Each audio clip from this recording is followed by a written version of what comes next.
Duke and Duchess of Boxford had arrived on Sodor for their annual summer visit. Spencer, their private engine, had brought them over from the mainland as usual. He was very proud of being a privately owned engine and talked endlessly about it. "I suppose the best part about it is the responsibility of it all," Spencer boasted to the others. "You must always be on call whenever you're needed." "The same can be said for any engine," Edward pointed out. "Whether you're privately owned or not, the important thing is being really useful." Spencer frowned. "I'd expect that sort of response from engines who work in general service," he sniffed. "General service?" huffed Gordon. "At least we're used every day. How many times have you been out on the rails this year?" "As many times as the Duke and Duchess need me," said Spencer matter-of-factly. "So not a lot then," joked Thomas. Spencer groaned. Just then, the engines heard an unfamiliar whistle as a new Railtour train pulled into Knapford.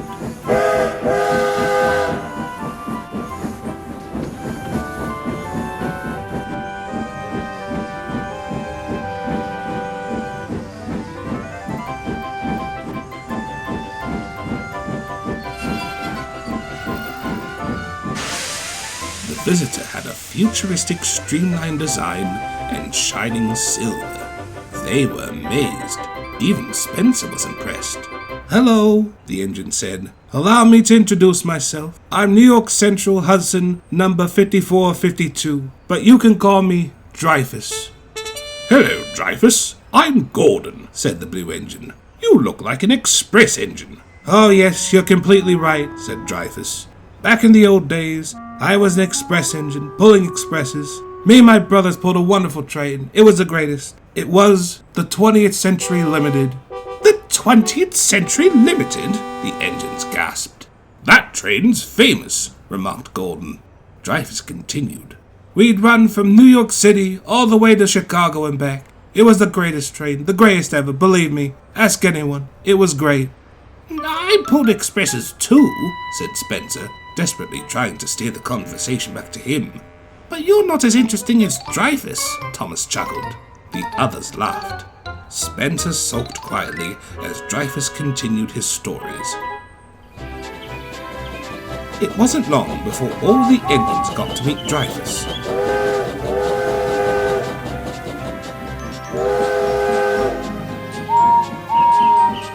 He told them all about his life on the New York Central.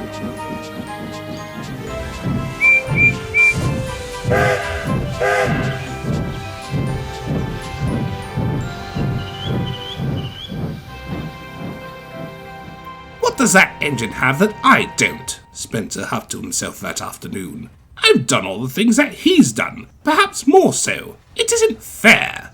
The Duke and Duchess then came to see him. "Come along, Spencer," they said. "We must be off to the summer house." "Yes, your graces," said Spencer. "By the way, how was your evening?" "Oh, it was quite excellent, thank you," said the Duke. "Sir Topham Hatt held a marvellous luncheon, and afterwards we got to meet that Railtour engine Dreyfus." Spencer winced at this. You did you?" he stuttered. "Oh, yes," remarked the Duchess. "He's quite the remarkable engine with a colourful history. He reminds me of you somewhat." Spencer was lost for words. "Anyway," the Duke said, "it's time we were off." Spencer sat forlornly as the Duke and Duchess boarded their coaches. "They remind him of me," he kept saying to himself. "I'm nothing like him. I'd reckon that I have more excellence in one wheel than he has in his entire body." Dreyfus then slinked into the yard. "Don't kid yourself," he smirked. "You're nothing like me. You're useless, completely useless. Nothing but a loser, believe me. Everyone says it, everyone believes it." Spencer was furious. "In fact," Dreyfus went on, "being compared to you should be regarded as an insult. You know why? Because you're fake. You're a fake engine." "That does it!" Spencer thundered. "I'll show you who's fake. Meet me here tomorrow. We'll race round the island. The winner shall prove their worth. I love a challenge, especially when I know that I'll be the winner. The next morning, the two engines met at Knapford Station. The others came to see the start of it, wondering who would win. Prepared to lose, Dreyfus, Spencer huffed. I'm prepared to see it happen to you, Dreyfus smirked. On your marks, called Edward. Get set, go! Edward blew his whistle as the two mighty engines raced out of the station. The engines tore down the line as fast as they could. Dreyfus took the lead, but Spencer soon caught up. They raced through stations and rushed through tunnels. Dreyfus soon took the lead again, leaving Spencer far behind.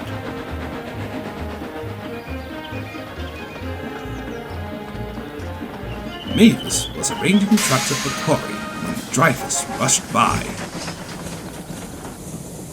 Oh my, she said, what a fabulous-looking engine.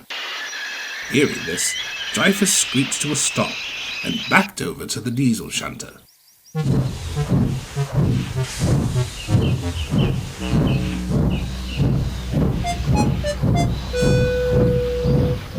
Oh, you think I'm fabulous, eh? Dreyfus said.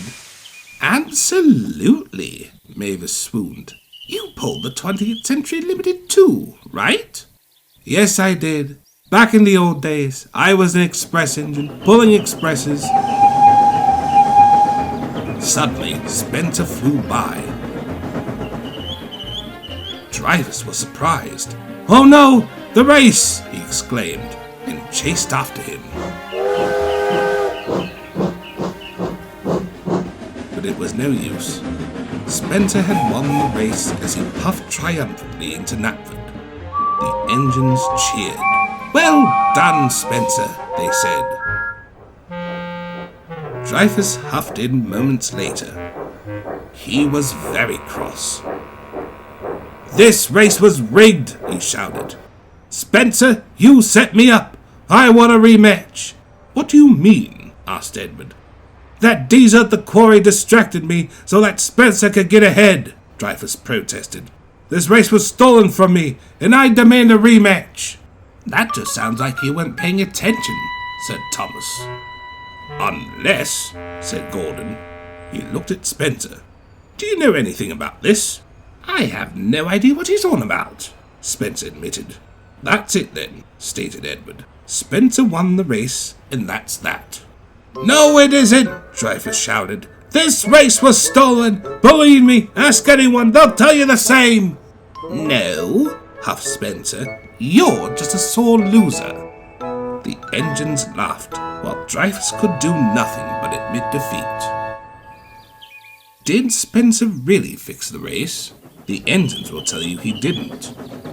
But if you were to ask the quarry manager, he'd tell you that he swore he saw Spencer and Mavis wink to each other as they passed by.